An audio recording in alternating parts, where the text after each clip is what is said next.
Hi guys, my name is Hel Siena from Making Paro 1. The story is The Lost Dress and Parade by O. Henry. I hope you enjoy listening in my story. So let's start.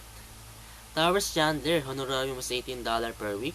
He considered architecture to be truly an art. Out of each week's earning, Chandler set aside $1. At the end of each 10 weeks with the extra capital he accumulated, he purchased one gentleman's evening, so motivated from the bargain. And counter with $10. A man wait for a few hours, played the wealthy and idler to perfection. A man walks up.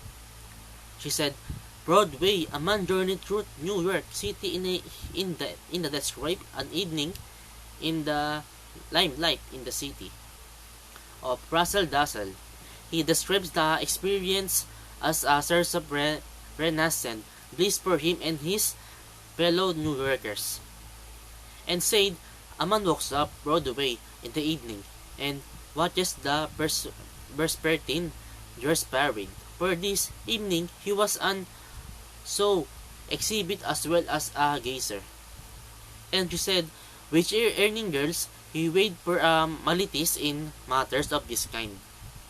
They were generally shrewd judges of men, and should toot their better of their own judgment than they did of useless.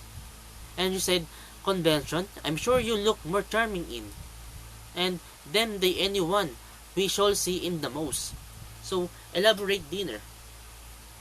Toilet said the young architect, so why uncle does hurt yet? Admitted the girl attempting a leaping step. But we don't know. What is the point? Each other. She said, it wouldn't be right, would it? She said, dutifully.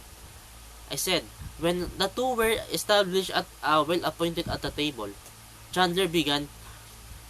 Towers Chandler was on Broadway, surrounded by prominent style, and there were eyes to look at him. He was dressed for the part, and all his good angels had not the power to prevent him from acting it.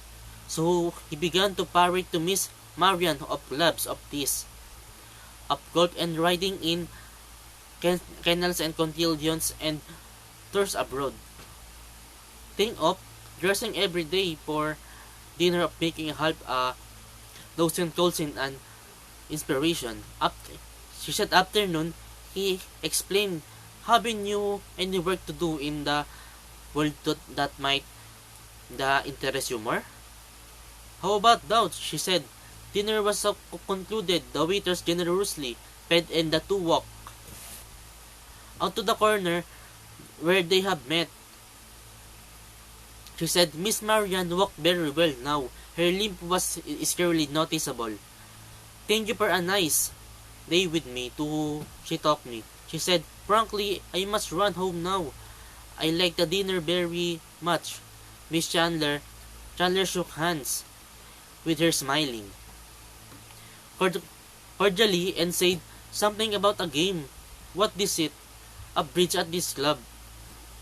That was stunning. And Curly said to himself, she all right to be is warm, even she does have to work. The two girls sat Saturday in the morning, she window sit looking out at the lights. She said, we will have to marry her someday. She said, dreamily, I could love a guy, man with dark and kind blue eyes who is gentleman and respectful to poor girls.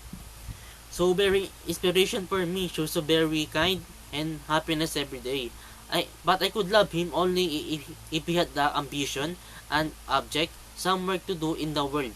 She added, go on you, other brain, smile the other. The main point of the story is the Tower Chandler saves a little out of this weekly pay from an architect office and uses it to have a night on the town every few weeks. On one outing, he meets a shop girl when he boasts of his yachts and polo.